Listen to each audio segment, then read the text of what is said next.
Guys, you can raise your hands for questions. Son? Jaco, obviously when you just recently retired last year, you probably didn't quite have a 100% idea of what it was that you were going to be doing within the team. Can you take us through how a day-to-day sort of looks for you, or a week-to-week, I don't know, and then the second part of the question is, do you sort of referee all the sessions in real time? Yeah, a few months ago I had a meeting with my wife and we agreed that we're done with rugby, and 2 weeks later we had to go to the same restaurant, another bottle of wine, and I explained to her I'm back into rugby. So it's been quite a turnaround, but I mean, I guess when rugby's in your blood, it's hard to stay away. Day to day for me, it's still a developing science. First brief is something we started last year, and the World Cup campaign. I spent a bit of time with the team, and the coaching staff asked me what can they fix, and I said we need to build a respect piece around refereeing in this country, not just for this team, but also around refereeing in this country. We need more referees and we need people to serve the game, so we have to create a different environment. So that's the first part of the brief, create that environment in the team. And then the second part is these fellas have got to coach within the key areas accurately.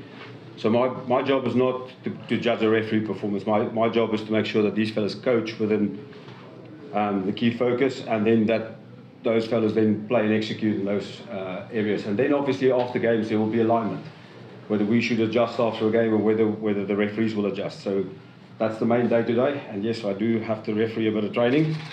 And last week I also had to play a little bit. There were short numbers, and I quickly found out I'm not going to play again. So just a follow-up response from the missus. He's fine. Yeah, we haven't spoken yet. No, she also loves rugby, so it's pretty good.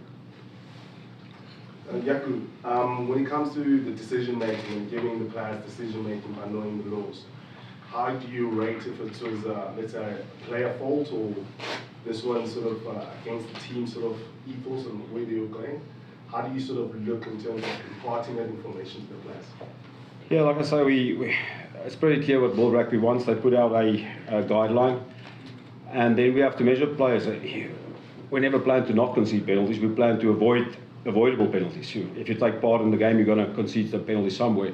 So we class them in one or two or three categories. But like I say, it's a developing science, and it's a job that's going to develop and get more detailed as we go, because it's kind of the first of its sort. Jaco, and maybe what you said now, maybe it's not surprising that more and more teams, especially the top teams, get an ex-international referee in them. We've seen it quite around the world now. Is it not surprising because of the laws, the detail of it, and that they are getting ex-refs in? Yeah, I guess it's not something new. Andy Brace and Frank Murphy goes to Ireland trainings in camp. Wayne Barnes would have gone, Luke Pearce would have gone to England trainings, Ben O'Keefe is at the moment in the New Zealand camp. So I think the teams find it more and more necessary as we go. The game gets faster and more dynamic to make sure that the players and the coaches are spot on when they're training, because you can't fix everything Saturday. Tony, maybe just what do you make of the rivalry between South Africa and Ireland? Also, just a lot has been said in the build-up to this big match coming up on Saturday.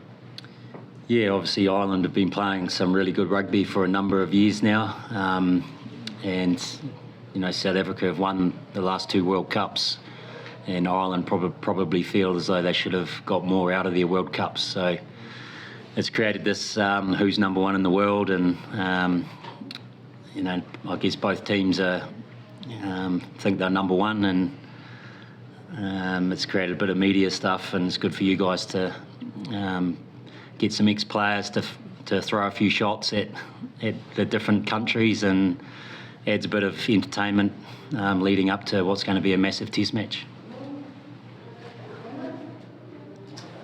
Tony, you've coached against South African teams, you've played against South African teams like the Super Rugby, international level. What have you made about the evolution of the tackling game in South African rugby over the years? Yeah, well, obviously it's never an easy team to play against, and it's definitely difficult to coach against, especially if you're coaching Japan.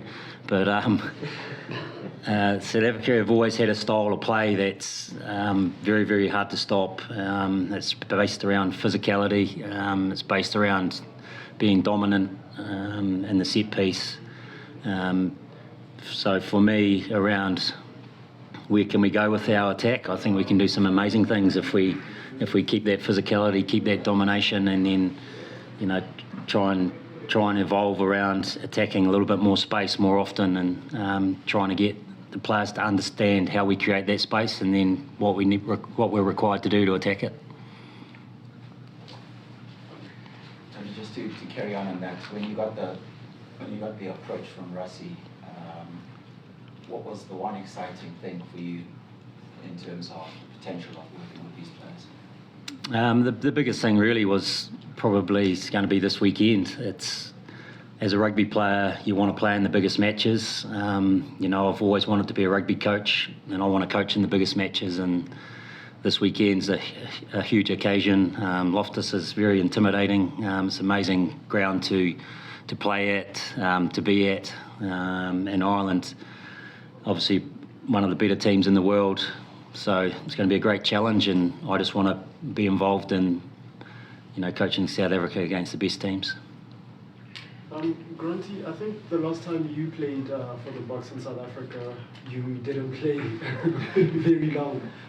Maybe is this the perfect opportunity for you to just try and get rid of those memories of you in the green and gold? I think if I get selected, still waiting on team announcement. I think that will be it in the back of my head, but yeah, if I get selected, it will just be another opportunity for me to showcase my talent and to make sure that I bring my part to the team if I get selected. Ross?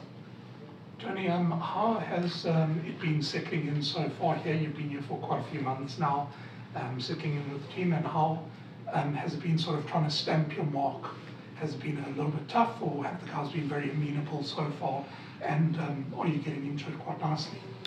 Yeah, well, the players have been amazing. You know, we haven't had everyone for a long period of time, but everyone's sort of got into camp, full squad last week. So just getting them to understand what we can create and what we can do if we get things right, it's been awesome. The players have really bought into what we're trying to do. Now it's my challenge to push them as far as I can and challenge them to, you know, push themselves to be better rugby players, and I guess I'm the attack coach, so I want them to be the best attacking players in the world. Tony, just following on from that, against Wales it seemed like there were times when there were a lot of 50-50 passes and it seemed to get a little bit loose at times. Was that something that you were concerned about, or is that kind of part of the evolution that you're trying to, you know, when you say if the players get it right? Yeah, I think against Wales we did some amazing things. We scored some pretty good tries, and the boys, you know, around working on their skill set have been outstanding at seeing those pictures and being able to execute under pressure. And like anything in a game of rugby, if you're pushing the players to be better all the time, there is going to be mistakes. But, you know, over time we're hoping to negate the mistakes and have better execution, better decision making. For Tony and Jaco, is there anything that you gentlemen have learned since being in the day-to-day Springbok environment that you were possibly unaware of or didn't consciously think of since you joined? No, not really. Tough question. I've got an interesting roommate. No, look, I've been coming to Springbok camp on short stints for a while, so we're pretty much accustomed to what they do here. What you can see is how much these guys work for each other, and that's something that refereeing is catching on to in the last few years, which is really inspiring to a group of referees working more together, looking after each other. Tony, can I just ask you about how it's been to work with Rivalry? What has he brought since he's come on board, and does he have any particular insights to offer this week that he might not put our opponents? Yeah, well, he's my roommate, so that's been interesting. But we've obviously bonded over the last. We've probably been hanging out together for the last 8 weeks. When the players go home, he's my wife and I'm his wife, so we go out for dinner and hold hands and things like that. But no, what I've noticed is he's a fantastic coach. He coaches the game very well, and he coaches it with some real intensity, which is ideal for a defence coach. And yes, he knows a lot about Ireland. I can't let you into what he's been telling the boys, but he's definitely got an insight into how their mentality and their mindset. Okay, questions back. When you look at the Irish players in particular, they've gone through a changing of the guard, and you slightly said the same with South Africa, with the change of players from what you would have played against in your era to what the exciting crop of players now. How exciting will that particular clash be? Yeah, well, I played a long time ago, so with obviously Johnny Sexton, who was probably Ireland's greatest player, with him retiring after the World Cup, it's left a massive hole for Ireland. But I think the young boy McCarthy, is it McCarthy? Yeah. Crowley. I keep getting that wrong. Young kid Crowley's done a fantastic job. He's been really dominant in the Six Nations. He looks like a fantastic rugby player for Munster, and he doesn't seem like he's nervous on the field at all. So I think he's fitted in pretty nicely. Tony, just a word on South Africa's fly-offs, working with them and with Grant and scrum-offs. You said about attacking space earlier. The decision-making, how have you found that? It's been really good. It's it's been a little bit different for them. Just trying some new things and getting them sort of trying to play the game a little bit differently. Obviously with Andre, a little bit older, he's been around a long time, so I'm hoping that with a bit more time we can build quite a good partnership and get him playing some really exciting rugby. That when I was watching him as an under-20s player, he was probably the most dominant fly half on the gain line in the world as a 20-year-old. So if we can get him back to that sort of footy, that'd be amazing. And guys like Marnie and Sasha and even Jordan, like they play the game a little bit differently. So just understanding them as players and then them understanding me as a coach, I think is only going to develop over time. And the best thing from my point of view is they've all got amazing skill sets and they can all push themselves massively and challenging themselves to be better rugby players. So it's exciting for me, and hopefully it's exciting for them to get coached a different way. Question. Coach Rassi is quite an unconventional guy, the kind of thinking outside the box. How have you found him working closely with him? His thinking, the way he views the game, and generally as a human being. Oh, he's been awesome. I obviously got coached by him back in 2008, and I really loved the way that he coached the game then. I still love the way he coaches the game now. He gets the players together quickly, and he gets the players all going in the same direction. So for me as a coach, coaching on the back of that, it makes my job a lot easier. Jaco, looking at the law changes, a lot of the attention has gone to the free kick and to the scrum. In real time, what have you actually found to be the laws that have exercised your sort of attention the most? Yeah, look, obviously first of all we're trialling the new television match official protocol, so thanks to Ireland for also being willing to go into that space where we all recognise that we have to do something, so we have to have some data and trials and be innovative, and maybe after the series we say no, this is not the way, but at least we tested it. But Ireland was willing with us to innovate, so that's positive. If you don't know the protocol, it takes you back to the last attacking possession, so you can review technicalities up to the last attacking possession, excluding set piece stuff, which in the past could only be 2 phases, which gives the television official a chance in real time to look at something, and if there is a clear knock-on or a clear foot on touch, you don't have to let it play out until it's a try and then go for a big referral. based on facts, so they have to have factual proof, and then they can just stop the officials and go back.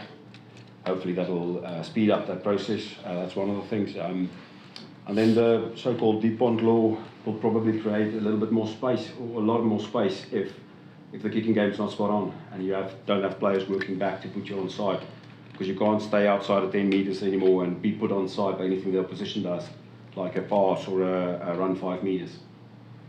So I think that's the one, the training that we feel has got the biggest impact. Referees have made it quite clear that they don't want to give free kicks at scrum if they're 50-50, so they'll order a reset. So that I don't see that as having that big impact. Yeah. Grant, how have the new guys been settling into the system so far? And how's it been working with the guys sort of in your department, like Sasha and Mornay? I think awesome.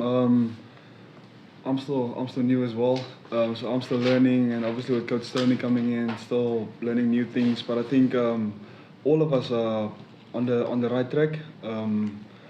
I think if you look back a year or two ago, things would have been different based on attack. And now for all the newer guys like myself, Mornay, Sasha, Jordan, Mani, we're learning and we're building, and that's positive for us. So on the right track. Jaco, were Ireland a difficult team to referee? No. I've refereed Ireland for more than 12 years, and it was a very successful period for them, and they've been very effective over that time. And with a guy like Joe Schmidt, they're very particular and accurate. So, like any good team, when they are on song, it's a pleasure. And like any good team, when they get frustrated, there'll be some probably exchanges, but don't confuse the minute with the hour. It's been good with Ireland, been good with most of those teams. Special competitions, mostly I refereed them in Six Nations. It's been pretty good.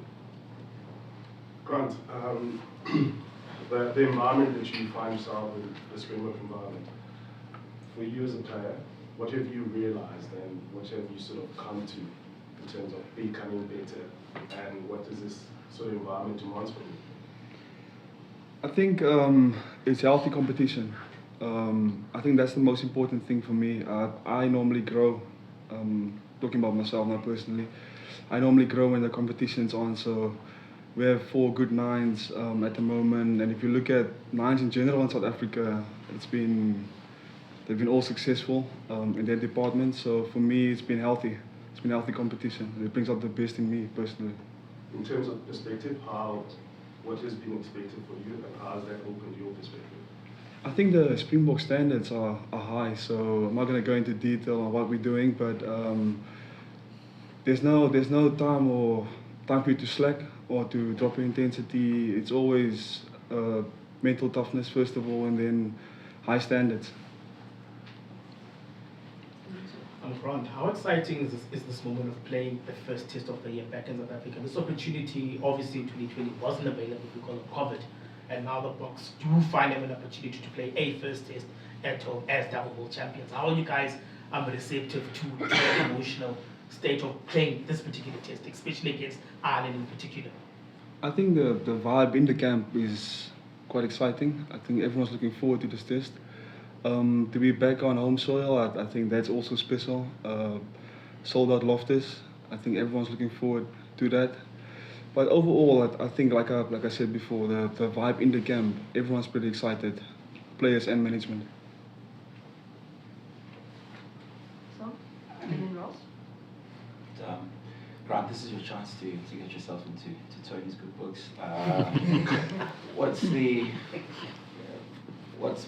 most sort of exciting or interesting thing you've learned from working with him over the last few weeks?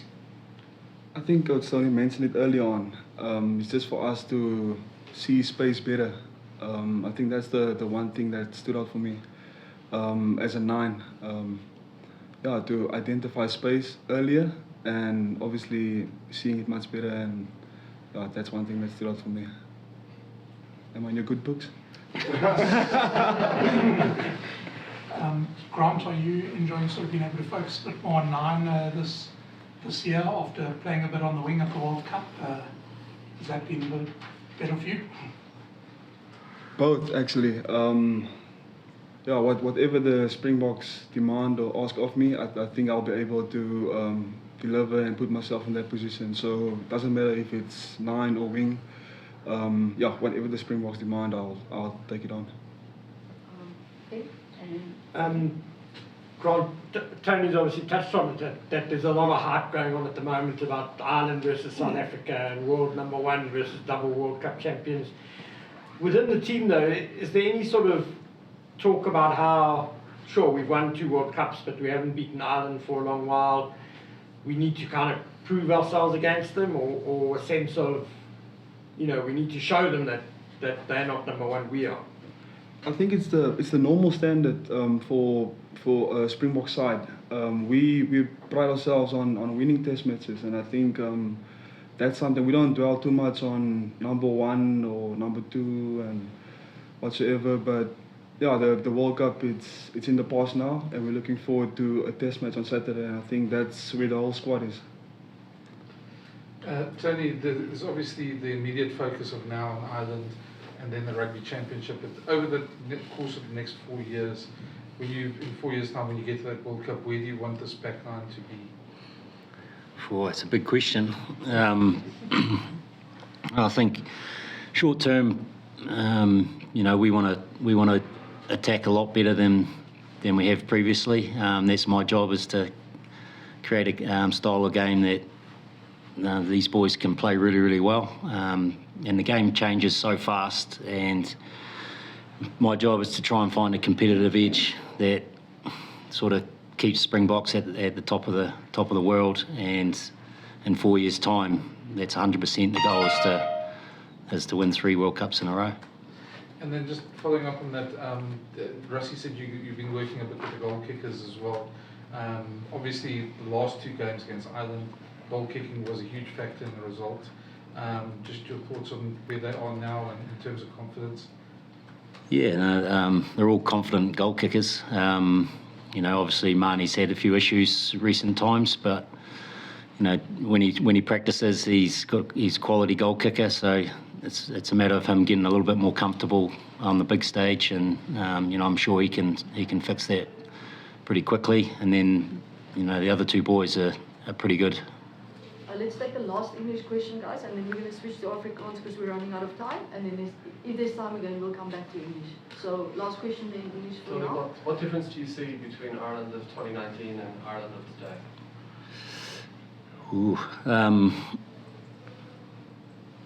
I think in 2019, when I coached against Ireland for Japan, they had a bit of a sort of aging team, and they had a few injuries. You know, Johnny Sexton was injured, Carney was injured, so a few of their key players weren't at the top of their game.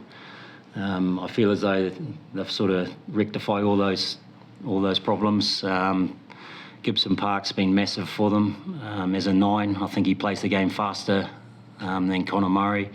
So it's allowed Ireland to be quite dominant and play the game at speed. Okay, Afrikaans, guys, and then if there's time, we'll switch back to English. We've got just a few minutes.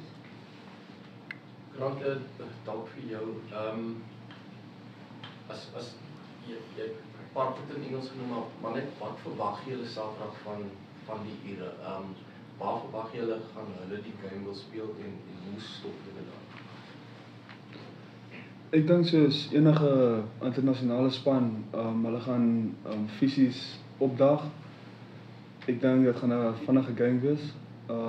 Ja, en ek verwag dit gaan 'n game van 80 minute wees. Ek dink jy weet wat ek bedoel. Ja. En net rondom die was daar groot fokus op die breakdown, ons weet hulle spelers leef om die lewe vir jou moeilik te maak rondom die breakdowns, die tackle area. Was daar groot fokus vir julle daarop om vir jou te beskerm? Ja, ek dink coach Tony, coach Jerry en coach Stokke het 'n paar planne gemaak. Kan nie nou dit noem nie, maar ek dink ons sal alright wees. En die verder, ja. Maar dit vir 'n speler vir jou selfvertroue beteken om vir jou wêreldbeker te gaan, goeie vertonings op veld in te sit. En dink jy dit gee jou voordeel as al hierdie seisoen al weer gedink moet word oor 'n 7-1 bench? Ik zal sê, ons het voorheen gepraat oor die kopstam wat ek gekry het, alles pak. Ek dink na dit om nog steeds in 'n World Cup groep te wees was vir my groot gewees, vir my selfvertroue. En ek dink om altyd te speel, scrum half en vleuel, het my ook gehelp. Ek sal nie sê dit gee my voorkeur nie, maar ek dink dit het my baie gehelp met my selfvertroue. Ja. Jaco, net vir jou. Ierland het 6 nasies gespeel. Is daar enigstens iets uit daai wedstryde uit, miskien rondom die breakdowns of wat jy kon uitwys aan die span om te sê dat wel hulle is hier heeltemal fyn, so julle gaan moet uitkyk vir daai stukkie as hulle hier om die fringe staan. Is daar sulke klein goedjies wat jy miskien uitgebring het vir die span ter voorbereiding? Ja, ek dink die Afrika identifiseer self waar die potensiële threats vandaan kom. Ek kan hulle altyd net inlig oor hoe jy daai counter of hoe maak jy dit onwettig. So dit is my advies wat ek kan gee. Die spesifieke goed in die spel kom van die afrigters af en ek gee my advies op daai manier. No more Afrikaans? So? Grant, what's it like to work on a daily basis with a full-time rep as a player? I mean, I know that they come and go usually, but not 24/7. Are we still going Afrikaans or can English. Okay. No, that I think it's good for us, especially with the new laws. I think it helps me as a 9. I think everyone will agree. It's with the new laws, everything's a bit challenging, and to have Jaco with us, it's massive.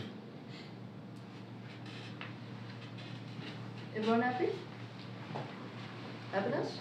Thank you guys. Thank you. Thank you.